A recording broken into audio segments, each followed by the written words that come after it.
જય દ્વારકાજી, જય માતાજી બધાને. પણ કેમ છો? મજામાં. આજે આપણે બનાવીશું દાળ ભાત. તો દાળ ભાત બનાવવા માટે લઈ લીધી છે આપણે એક વાટકો તુવેર દાળ અને કુકરમાં થાય છે ગરમ પાણી. તો આપણે ગરમ પાણી થઈ ગયું છે.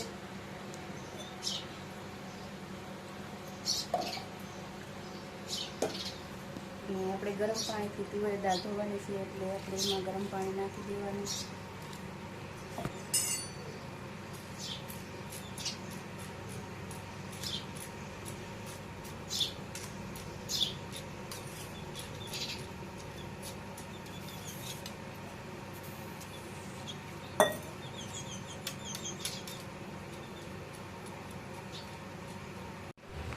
તો આપણે તુવેર દાળ ગરમ પાણીથી ધોઈ લીધી છે, જોઈ શકો છો. તો હવે આપણે એમાં આને કુકરમાં નાખી દઈએ.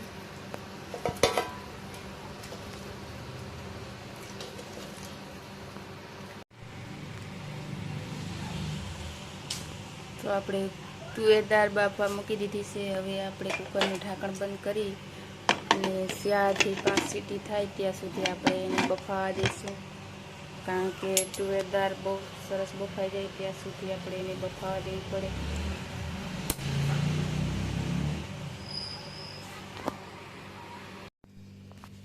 તો આપણી દાળ હવે સરસ મજાની બફાઈ ગઈ છે, જોઈ શકો છો. તો હવે આપણે એને વાસણમાં નાખી લેવાની છે.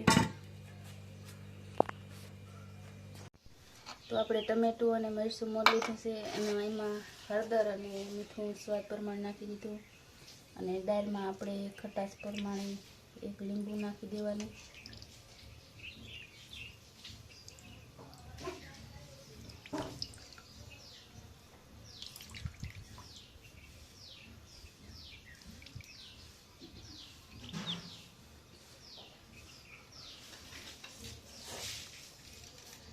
અને 2 ચમચી ખાંડ નાખી દઈશું એટલે દાળ આપણી ખાટી મીઠી થાય. અહીંયા મીઠો લીમડો લઈ લીધો છે. કેટલો સરસ મજાનો મીઠો લીમડો છે. તો હવે આપણે દાળનો વઘાર કરી નાખીએ. તો આપણે 4-5 બાદિયા લીધેલા છે એ નાખી દેવાના. અને શું કહેવાય, તમાલપત્ર, કડી પત્તા,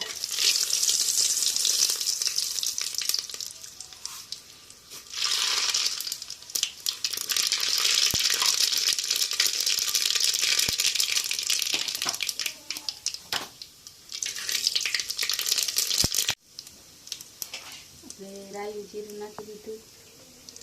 હવે આપણે ટમેટાનું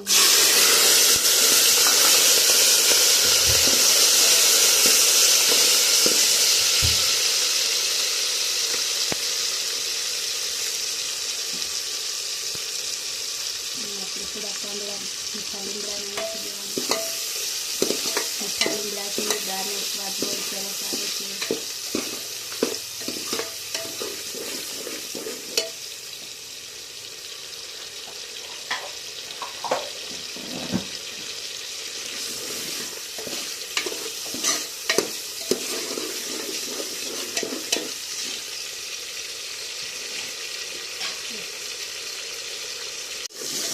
આપણે ટમેટીને સરસ રીતે ગળી ગયા છે એટલે હવે આપણે એમાં દાળ નાખી દેવાની છે.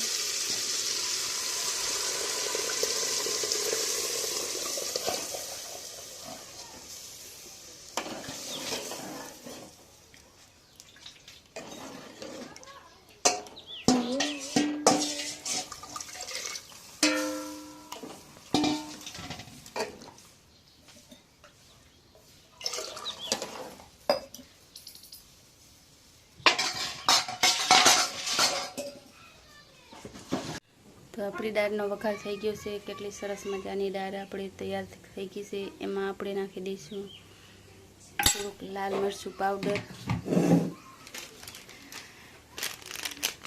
ને આ છે મોરસાક મસાલો.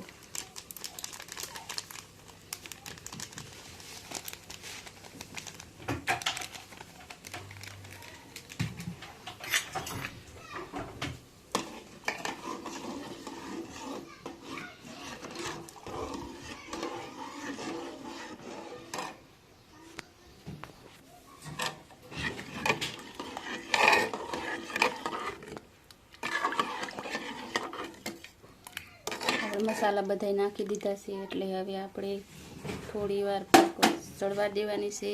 2-3 ઉકારા લઈ જાય એટલી વાર આપણે ગેસમાંથી રાખશું. ત્યાં સુધી આપણે ભાતનું આંધણ મૂકવાની તૈયારી કરી લેવાની છે. તો આપણે ભાતના આંધણ માટે તેલ ગરમ થવા મૂકી દીધું હું, એટલે હવે તેલ ગરમ થઈ ગયું. તો એમાં આપણે ગરમ તેલમાં આપણે 5 કરસિયા પાણી નાખવાનું છે.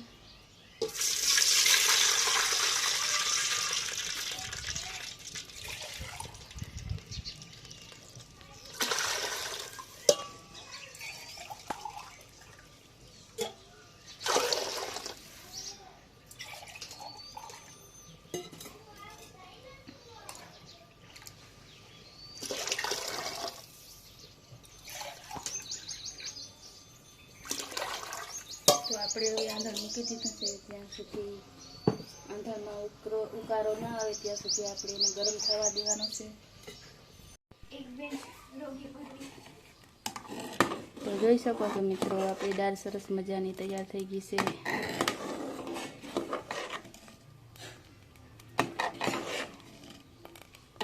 એકદમ મસ્ત સરસ સુગંધ આવે છે, એટલે દાળ રેડી થઈ ગઈ એકદમ સરસ.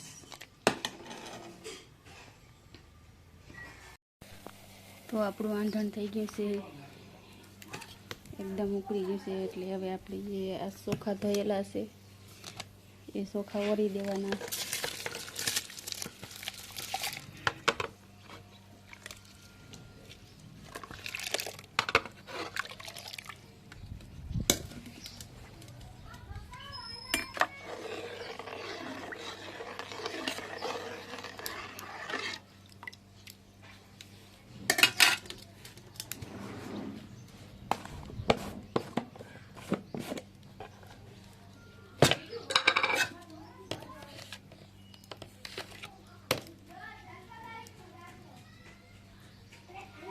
તો થોડુંક આપણે એમાં મીઠું નાખી દઈશું. મીઠું આપણે જાજુ નથી નાખવાનું, બસ આંધણ થોડું ખખાર થાય એટલું જ આપણે મીઠું નાખવાનું છે. અને આપણે એકવાર હલાવી અને હવે આપણે ભાતને ચડવા દઈશું.